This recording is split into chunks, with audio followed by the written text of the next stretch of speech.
All right, hi everyone. I am Leia Cain, or Dr. Payne, as you can see above, and I'm in Educational Measurement and Research. And I am Jonathan Coker, or Ghoster, as you see there, a doctoral student in educational psychology. We're here today to speak about how ghosting your ethics can lead to hauntings of mistakes in future research. So first we're going to talk about what is ethics anyway.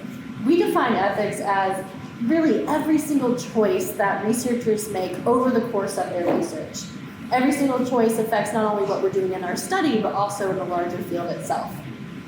We're going to talk about a couple specific ethical topics on the next few slides. So first we think about issues within framing a study. So different frames: theoretical framing, axiological framing, epistemological or ontological framing.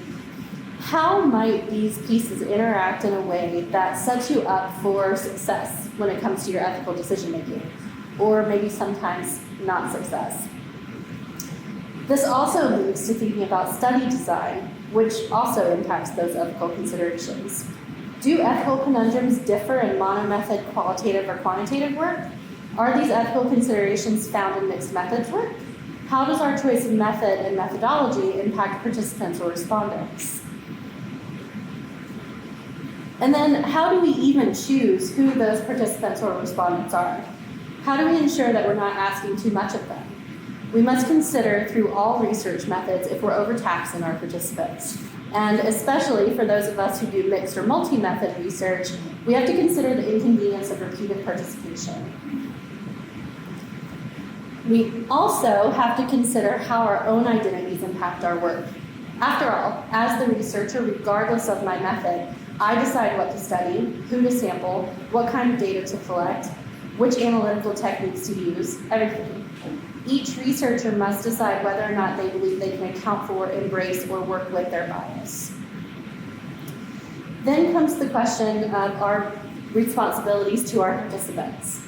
The IRB has guidelines, of course, but does our job end there in terms of ethical treatment? How can we ensure that we're prepared to work with participants and not let our research get so big that it carries us away? Each and every person in here has grappled with some of these questions at some point in their career.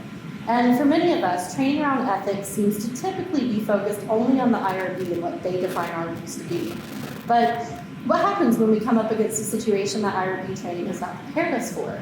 How do we make those decisions? How do we even think about them?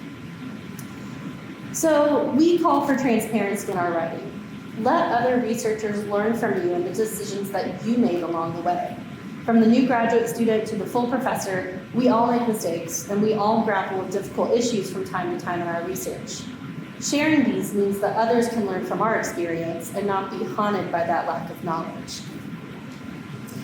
We're going to tell you about our study. As a team, we examined ethics and mixed methods research because we felt that these studies may have ethical situations and considerations that are different from those found in monomethod study. For the purpose of our study, we defined mixed methods as the intentional mixing of qualitative and quantitative data. Okay, so ethics and mixed methods research. What was available? Well, after spelunking around in the caves, the literature reviews, all we found were bats. And to our knowledge, there was no research synthesis on this topic. So we decided that we had to set about creating one.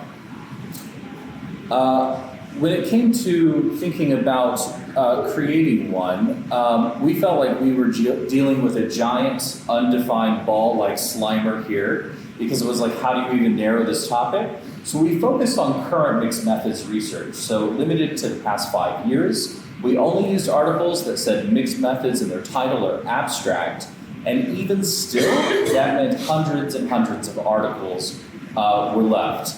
So these were our findings, that there are, the first theme was we think of them as the zombies. These are people who say, IRB approval was attained. That was it, Can't really communicate a lot with our zombie ethics. So it was just that it was mentioned and then that was it. And then our next one, we would call these sort of our mummies, because, not in the actual setting, but for today, because they were very legalistic. So they would say, according to this law, this ethic ethical thing had to be done. So you think of like a mummy's curse being activated is very legalistic in that way. The next one that we had was our vampires, all right? So these are the researchers who sort of play by a set of rules, right? Just like vampires, you have to be invited in before you can actually come in. So they're like, well, the participants invited me to do this and this, and therefore I am ethical. There wasn't really consideration about, once that initial invite happened, what sort of further considerations you should have. And then our next one is our ghosties. And these were the ones who were very concerned with privacy. And so they would use their pseudonyms and anonymity. And they were just very concerned about making sure that everybody had confidentiality.